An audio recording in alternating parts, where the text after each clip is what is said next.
A Rainha Elizabeth sacrificava pessoas para fazer rituais. William Combs era um descendente de nativos americanos que nos anos 2000 veio a público fazer algumas declarações bem polêmicas sobre a família real. Entre os anos 40 e os anos 70, o governo canadense retirou milhares de crianças nativas americanas de suas mães. Elas eram enviadas para centros de acolhimentos dominicanos. Era uma espécie de orfanato / internato controlados pela Igreja Católica. E essas crianças seriam doutrinadas e assim entregues a lares adotivos. Só que a maioria das crianças que estavam lá não tem registro e nem sequer foram adotadas. Tá bom, agora vamos voltar aqui pro William. Em setembro de 1964, William tinha 12 anos. E ele era uma dessas crianças que vivia nessa escola de Kamloops. Ele disse que um certo dia todas as crianças foram avisados que eles iriam receber a visita da rainha da Inglaterra. Ele disse que eles receberam roupas novas e algumas ordens de como se portar na frente da rainha. Ele disse que a visita da rainha foi muito discreta e sem muito alarde. Tava ela e o marido dela, o príncipe Philip.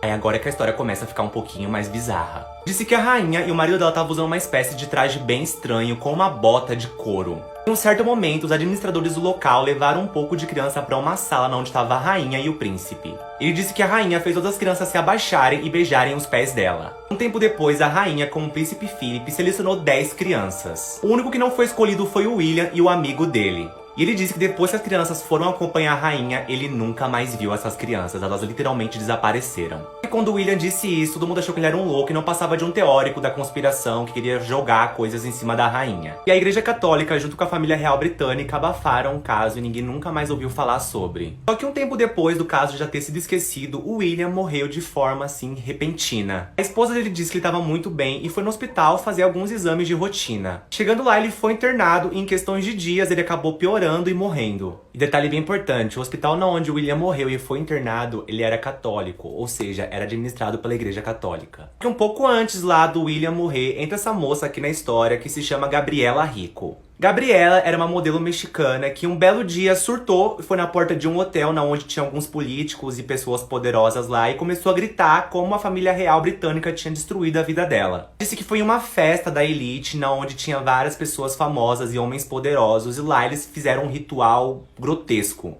Ela disse que a rainha Elizabeth sacrificou um bebê na frente dela e comeu carne humana e bebeu sangue. No momento que ela fazia isso, rapidamente as autoridades chegaram e levaram ela para um centro psiquiátrico. A mulher nunca mais apareceu, tipo, literalmente ela desapareceu do mapa, ninguém nunca mais viu ela. Tá bom, agora vem o plot dessa história. Vocês lembram que eu falei no início do vídeo sobre aquele orfanato de Kamloops? Onde o William morou por um tempo e falou que eles receberam a visita da rainha? Ano passado, em 2021, no local onde funcionava o colégio, foram encontrados restos mortais de 215 crianças. Tinha crianças entre 3 e 17 anos. Bom, isso explica porque muitas crianças nem chegaram a ser adotadas e desapareceram misteriosamente. Isso acabou se tornando um escândalo lá no Canadá e levantando uma comoção muito grande lá da região. A gente para e pensa como tudo bizarramente tá relacionado. Eu me pergunto, será que a Gabriela tava certa? O William foi morto porque ele sabia demais? São perguntas que nesse momento não tem absolutamente nenhuma resposta. Uai, seu app de vídeos curtos.